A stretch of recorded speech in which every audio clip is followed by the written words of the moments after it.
السلام عليكم ورحمة الله مشاهدي الكرام، مشاهدي قناة منعم الرياضية. مرحبا بكم من جديد في حلقة حتكلم فيها اليوم عن قرعة تمهيدي دوري أبطال إفريقيا لنادي القمة الهلال والمريخ، اللي حيواجه فيها نادي الهلال نادي السلام الجنوب سوداني، ونادي المريخ حيواجه نادي أوتوه الكونغولي. حتكلم بالتفصيل عن القرعة، عن قرعة الفريقين، وعن حظوظ أنديتنا في التأهل إلى الدور الثاني التمهيدي. بس بتمنى انك لابد انك تدعمني بلايك وتشترك في القناة، ولابد انه الحلقة تصل 200 لايك، لانه اللايك ده بيساعد في انتشار الفيديوهات وبيساعد في انه الفيديو ينتشر لكثير من الناس عشان تعم المعلومة. وقربنا في رحلتنا لل1000 مشترك.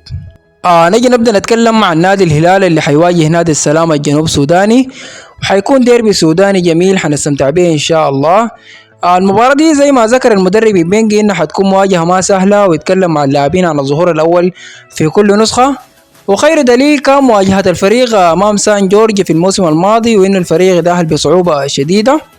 عشان كده يعني لازم الفريق يكون جاهز بدنيا وذهنيا للمنافسة والظهور بشكل ممتاز. نجي نشوفه في حالة تخطي الفريق الدور التمهيدي الأول، حيواجه الفائز من فيتا كلوب الكونغولي الفائز من فيتا كلوب الكونغولي وأول أغسطس الأنغولي. الهلال حاليا بيمر بمرحلة صعبة جدا بعد ما بدأ التحضير للموسم الجاي، الموسم القادم عفوا، متأخر بالنسبة للظروف المحيطة بالبلاد. وبقي في معسكر في تونس ولعب وديتين، خسر في الأولى ب3 أهداف دون الرد، وفي الثانية تعادل بهدفين لكل. الهلال لازم يعني يزيد من وتيرة التدريبات عشان يكون جاهز بدنيا للمنافسة، منافسة الفرق افريقيا. وحنشوف كيف حتكون خارطة المدرب بينجي وكيف حيستعد للتحدي الجديد، لأنه لما الموسم الفات بعد ما كان الفريق على بعد أمتار من التأهل، بس قراراته الخاطئة في المباريات، وكان بإمكان الفريق يكون متواجد في دور الثمانية.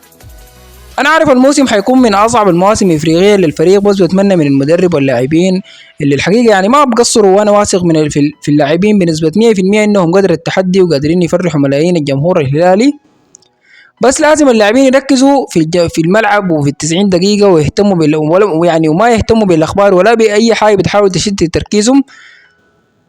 ايضا قبل ما اتكلم عن قرعه نادي المريخ، حاب اعقب على كم نقطه، واهمها توقيع اللاعب مع الهلال مع المدافع الدولي الموريتاني خادم دياو، عقد رسمي، وحيلتحق بالبعثه بعدين لاحقا في تونس.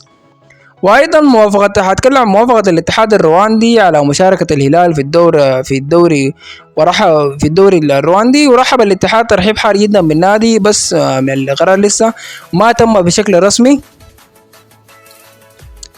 هنيجي نتكلم عن قرعة نادي المريخ ومواجهته لنادي أوتوه الكونغولي، واللي يعني لسه ما زال مصير النادي مجهول بعد ما تم قرعة الدور التمهيدي الأول.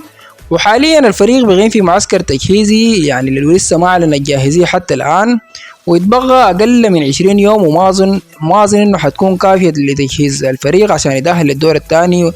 وهل حتكون الفترة الإعدادية دي كافية لتجهيز الفريق؟ ده اللي حنشوفه في الايام الجايه. يعني المريخي انهى تعاقده شفناه مع المدرب ريكاردو والثلاثي البرازيلي ماتيوس وسيرجيو رافائيل وباولو سيرجيو، واللاعبين استلموا جميع المستحقات، وايضا المدرب استلم جميع مستحقاته. ايضا ما شفنا اي اخبار عن تعاقدات لنادي المريخ حتى الان، واتمنى انه النادي يعني يهتم بالتدعيم خط الوسط والهجوم عشان يكون قادر ينافس افريقيا. في ظل ايضا تألق اللاعب الجزولي نوح حاليا شفناه مع المنتخب الوطني في الفريق، يعني ايضا محتاج للاعب جاهز يكون سكورز بجانب الجزولي نوح.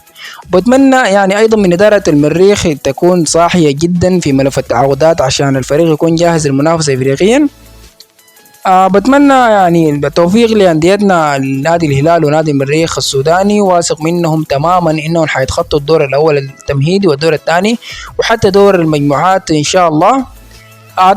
ده كل اللي كان عندي اليوم عن قرعة نادي المريخ ونادي الهلال. لو بتساهل لسه في الحلقة دي ما تنسى انك تدعمني بلايك وتشترك في القناة، ودايرين نصل ل1000 مشترك قبل نهاية هذا الشهر. ولابد انك تكتب لي تحت في التعليقات عن رايك في قرعة الفريقين، وهل قادرين الناديين في تخطي الدور التمهيدي الاول. وان شاء الله حنلتقي في حلقات قادمة، حاسرد لكم بالتفصيل عن المواجهات، وحاسرد لكم الاخبار عن اخر اخبار الناديين في دوري ابطال افريقيا. في امان الله.